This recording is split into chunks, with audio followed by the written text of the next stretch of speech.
born in 1875. With Freud, one of the founding fathers of modern psychology. Still working at 84, he is the most honored living psychiatrist, and history will record him as one of the greatest physicians of all time.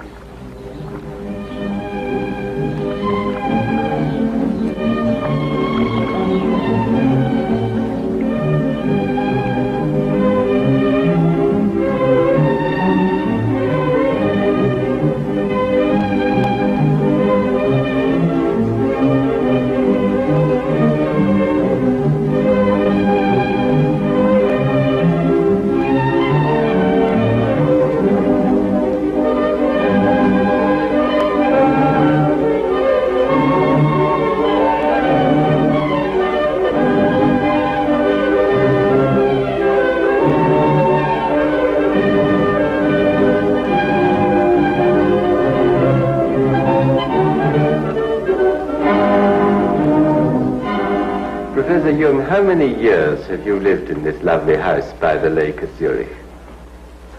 It's just about 50 years.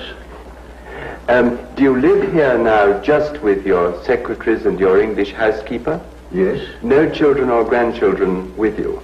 Oh, no, they don't live here, but I have plenty of them in the surroundings. Do they come to see you often? Oh, yes. How many grandchildren have you? Oh, 19. And great-grandchildren? Oh, I think 8, and I suppose one is on the way. And do you enjoy having them? Well, of course it's nice to feel such a living crowd out of oneself. Are they afraid of you, do you think? I don't think so. If you would know my grandchildren, you wouldn't think so. What? They steal my things. Even my hat that belongs to me, they stole the other day. Now, can I take you back to your own childhood?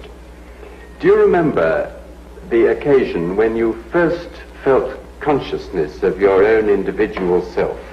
That was in my 11th year. There I suddenly, on my way to school, I stepped out of a mist. It was just as if I had been in a mist, walking in a mist, and I stepped out of it, and I knew I am what I am. And then I thought, but what have I been before? And then I found that I had been in a mist, not knowing to differentiate myself from things. I was just one thing among many things. Now, was that associated with any particular episode in your life, or was it just a normal function of adolescence? Well, that's difficult to say. As far as I can remember, nothing had happened before that would explain this sudden coming to consciousness. You hadn't, for instance, been quarreling with your parents or anything? No. What memories have you of your parents? Were they strict and old-fashioned in the way they brought you up? Oh, well, you know, they belonged to the later parts of the Middle Ages. And my father was a parson in the country, and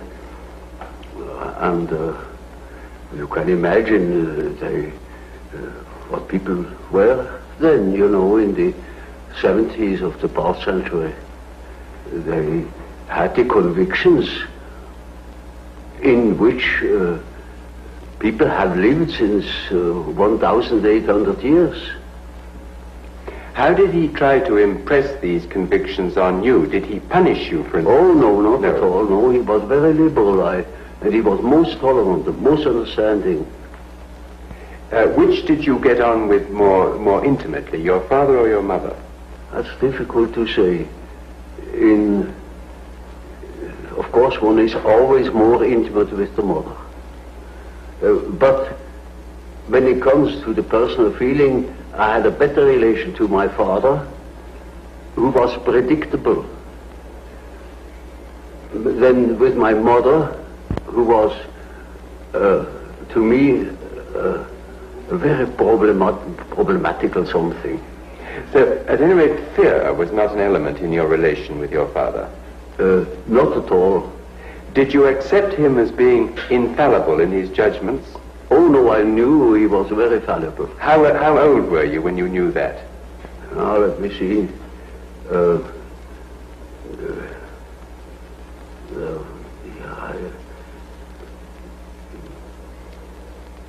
Perhaps 11 or 12 years old. It was hanging together with the fact that I knew I was. And from then on, I saw that my father is different. Yes.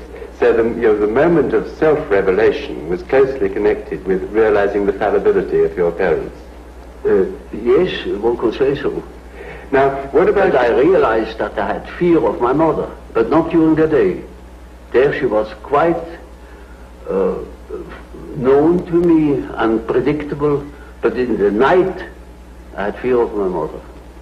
And can you remember why? Can you remember what that... I have not the slightest idea why. No. What about your school days now? Were you happy at school as a schoolboy? In the beginning I was very happy to have companions, you know, because before I had been very lonely. We lived in the country and